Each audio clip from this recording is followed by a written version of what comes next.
Hi friends, this is Trisha. I just wanted to do a quick video to show you guys how to use your Google Drive to create Google Forms rather than sending 1,000 messages and typing out 1,000 instructions. This is quicker and also easier for you guys to as a learning tool. So basically, first thing you need to have is Google Drive. I think all of you have Google Drive. If you don't, literally Google it and get Google Drive because it's going to be your friend in this business. It's a really good place. I store all my files, all my coach, like, so I'll go here just to show you guys. I've got my clean eating group stuff about the 21-day fix. I haven't updated this recently, but I should.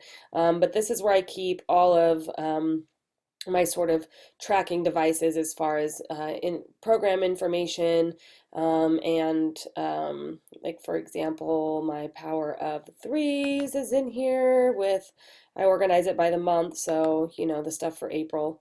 Anyways, Google Drive, it's your friend. So to create a form in Google Drive, this is a really good tool because I have a blog, and in fact I'm actually thinking of running a build a blog workshop for you guys so you can see how easy it is to build a blog as well. But within my blog posts, I have different forms that embed right there in the page. I use forms for, like, for this particular challenge, the 7-day Shakeology Sampler Clean Eating Challenge. I'm using a Google form because initially I thought, oh, I'm just gonna send them the direct link to order a sampler pack. But then I thought, wait, what if I mean, I've met so many people who have uh, ordered Beachbody products in the past. Maybe it was literally 7, 10 years ago. They've ordered a program or a supplement or a Shakeology, and they didn't know that they already were assigned to a coach. They didn't even know what a Beachbody coach was. So when I told them to sign up through me and I tried to send them an email through my Coach mobile app, it showed that they already had a coach, and then we had to go through the whole coach thing. So if I had sent them a link, it wouldn't have necessarily worked, or it would have taken them to their already established Beachbody page where they would have ordered the sampler pack and they would have gotten it and joined the group, but that sale would have gone to a different coach. And you know, if I'm putting in all the work obviously for this challenge, then me or you or whoever, one of our team coaches should be the ones getting the credit for that work. So I decided to use the Google form because that will send me their email. Once I've got their email, I can chat with them about if they want to order the Super Sampler Pack, which is going to give them a sample of all the flavors of Shakeology. That's every vegan flavor and every normal flavor. But I've also thought, what if somebody really just wants chocolate? Well, I've thought, okay, I can either what I think the best option in that scenario would be to talk to them about getting a bag of Shakeology to use for the challenge. And if they don't like it, they can get a 30-day bottom of the bag money back guarantee. So they can use it for the 7 days. And if they're like, you know what, this isn't for me, they can simply send the bag back. That's a discussion that I'll have with people who are interested in the group through me. And I think that that's something that you guys need to think about and have that discussion with your people. So in any case, the Google form gives me their emails so that I can send them the link for either the bag, if that's what they decide, or the Super Sampler Pack via the Coach mobile app. That guarantees that they're connected to me, and if they decide to order Shakeology, and we've all had the people who you've talked to about programs or Shakeology that decide to order on their own and they don't tell you about it, and then you lose the sale, and on top of that you then have to have the very sometimes uncomfortable conversation about switching to you as a coach so that you get credit. So to avoid all that, I want to send them the link directly through my Coach mobile app, and this is a way to ensure that I can do that. I collect a little bit of information about them as well as their email address. So this is my Google form. This is what it looks like when you're creating it. This isn't the live form. If you want to see the live form, you can click there. And this is, of course, once the form's already created. So you can see I have first name, last name. Have you ever tried Shakeology before? Because if they have, I want to know, did they like it? Did they not? What didn't they like about it? How come they aren't drinking it currently? And then I always ask, have you ever worked with a Beachbody coach before? Sometimes people don't know that they have a Beachbody coach, so I ask, have you ever ordered their products from a website or infomercial? So this is a way to kind of sort of see if they already have a coach and make sure that you're not stealing or stepping on any toes. And then if you need to initiate a coach switch or not. Their Facebook profile name, because you're going to have to friend request them in order for you to add them to the group. And then their email address so that I can send them the link for their, or the direct email for their purchase.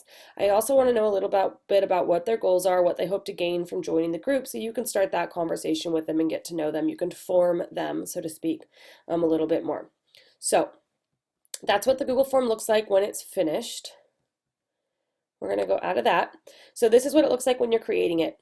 I always click only allow one response per person, so that if somebody like thinks that they filled it out and they didn't fill it out, I mean, if you have a person who said they filled it out and something happens with it, you can always go back and change it to not allow this. That's really up to you. I just don't really want to sort through people who've submitted multiple forms for whatever reason. I'd rather talk to them directly if there's some sort of issue.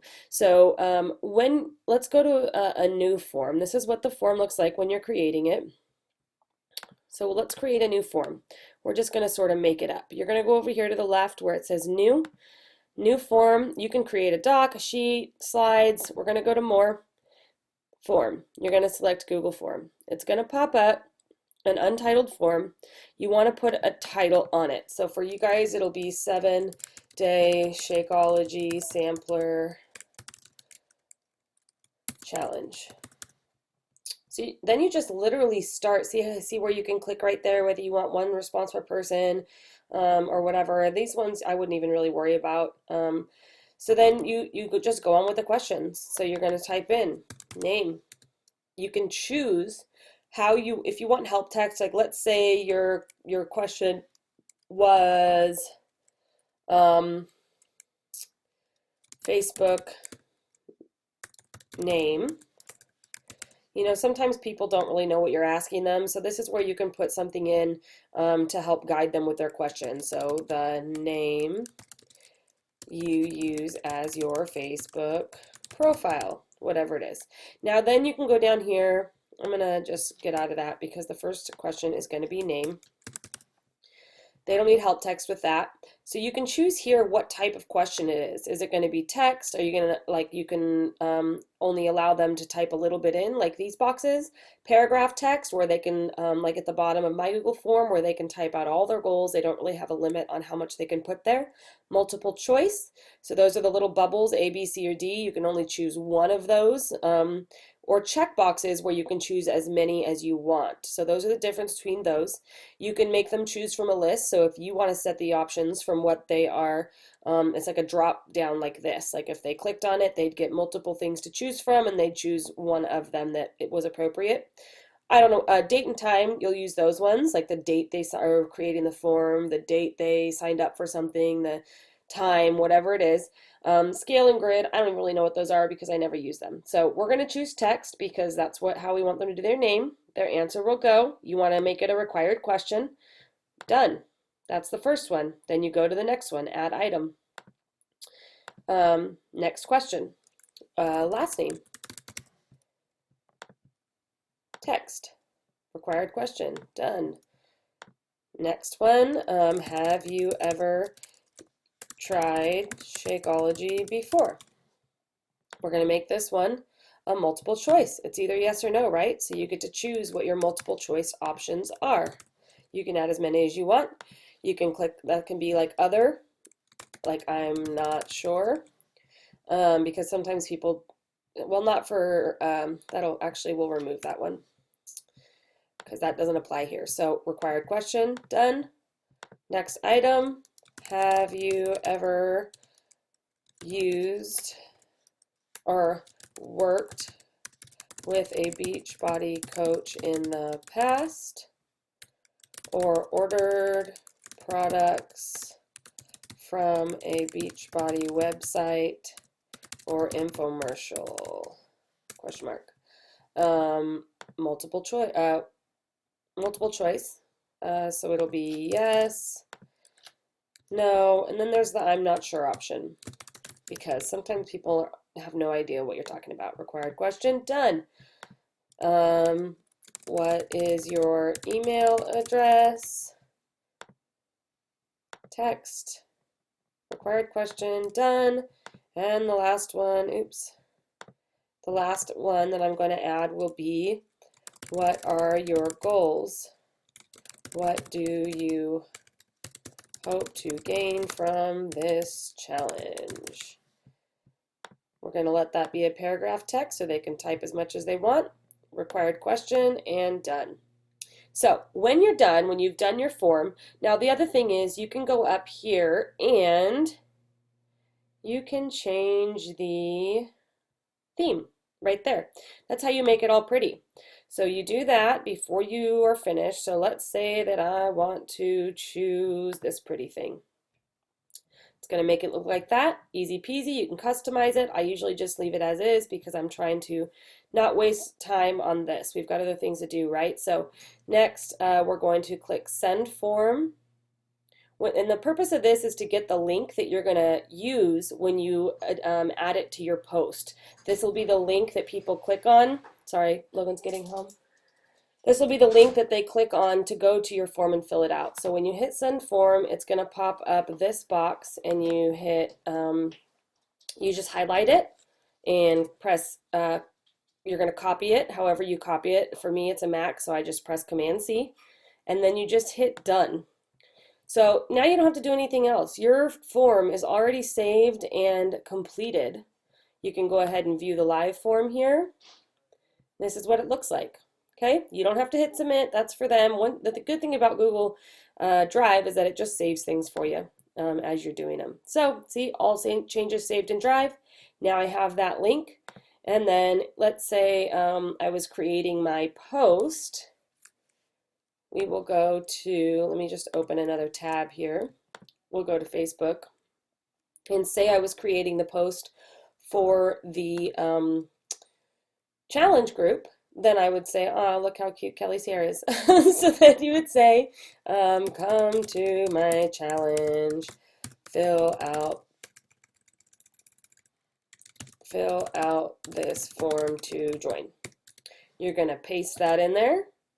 That is the link to your form, and look how it shows up there. Okay, so they're going to click on this or click on this link, and it's going to take them to your form. Now, when your form is filled out, so let's go back to our drive here. Let's find so here's my form. For some reason, the theme didn't save, but that's neither here nor there. This is the form. Next to the form that you created, Google Drive automatically creates a spreadsheet for you to track your responses. So here's that. It's going to timestamp it for you, and it's going to put in the answers of everybody to that form so that you don't have to try to track it yourself. So that's perfect. Let's get out of this. So when you go back in, this is the form, this is the spreadsheet. So when you go back into the spreadsheet, you can make the spreadsheet give you an automatic email notification when somebody fills out your form. So that's wonderful, because otherwise you have to keep going back into the spreadsheet periodically to check people's responses. You'll forget. I do all the time. And then also people, you know, you might have a delayed response when you're working. You might forget to go back and do that, and then maybe you don't respond to them for a few days and they lose interest. So in order to get that automatic email notification, you just go into your spreadsheet, you go to Tools, you go to Notification Rules, and you just collect Notify Me at Patricia Joe Frank, that's my email, when either any changes are made or when a user submits a form. You can collect or submit one or the other, but I just put when a user submits a form because that's all I care about. You can get notified for all the forms submitted daily or right away. I choose right away.